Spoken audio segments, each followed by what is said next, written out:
Who played Count Dracula on screen more often? Bela Lugosi, John Carradine, or yours truly?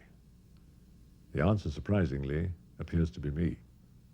Yet if you ask someone to imitate Dracula, they don't do vocal impressions of John Carradine or me, thank heaven. No, 40 years after his death, Bela Lugosi's face and voice are inexorably linked to his most famous role. After Dracula, he seldom got the chance to show his versatility, his range, or his sense of humor.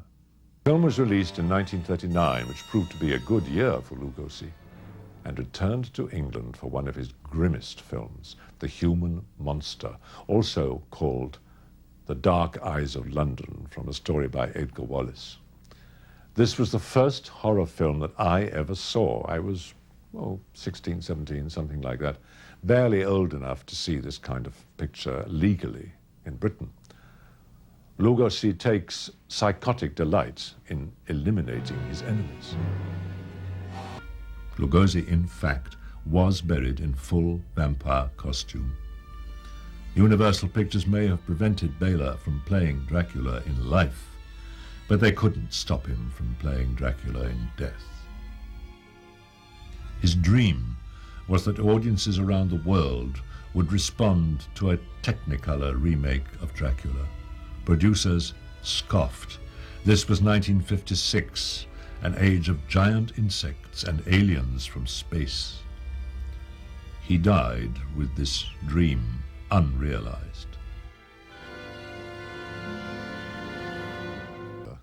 I starred in a Technicolor remake of Dracula. Audiences around the world responded.